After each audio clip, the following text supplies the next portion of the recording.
So if you're watching this, I'm gonna assume you made the same mistake I did and you put a light bar on the roof of your Jeep. It is the loudest and most annoying thing I've ever done to my vehicle. That said, I think I know where I messed up and I'm gonna show you guys and we're gonna do an experiment together and see if we can't rectify this. So a lot of what I'm hearing is noise turbulence, and I think part of the problem is there's a few problems.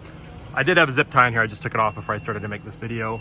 This is JB welded because I caught it on a tree and broke it, but I think kind of a few problems. I went with a curved light bar because I thought, you know, get more into the ditches on either side because I do a lot of highway travel at night.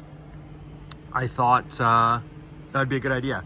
Now, I feel like because I have it mounted higher than the roof, the wind is coming up the windshield, getting in between here and creating turbulence.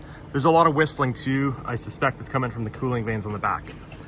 So my plan is today, we're going to remove the triple stacked light bar, go with a single, and I'm gonna put it down as close as I can get to the windshield in hopes that the air travel will go up, hit the light bar and go straight up rather than create all this turbulence. That's my plan anyway. So I'm gonna do this and I will report back to you guys here on how things go. Now for the sake of comparison, you can see this is the single strip light bar compared to the triple. My plan is I'm gonna drill holes, get it as low as I can, and then I'm gonna cut the remaining part of that bar off. That's my plan. Yeah, the Jeep actually looks naked without the light bar up there. So my plan is, we're gonna use a single bar, but the big thing is I wanna keep it as close to the windshield as I can. So I'm gonna re-drill these holes somewhere down here. I gotta measure it out still, in this area, and then I'll end up cutting the remaining part of this off.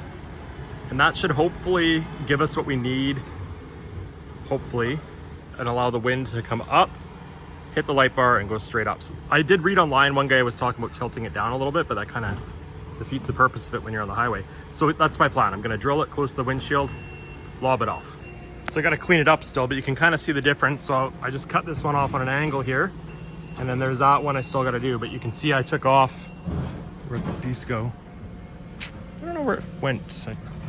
Anyway, you can kind of see what I did there. So I'm gonna level this off a little more, and then I'll do that side too.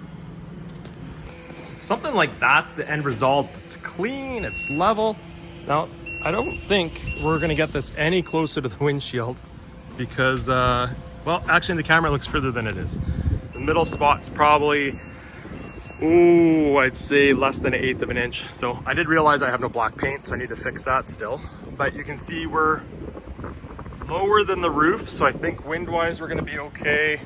I'm gonna take it for a test drive here to the parts store, get some paint and see how it looks. But overall, I do like it. It does blend a little better being like that. A successful test drive, and I gotta say, I should have done that a long time ago because there is almost virtually no noise. A little bit of whistling from the cooling vents on the back, but overall, very little.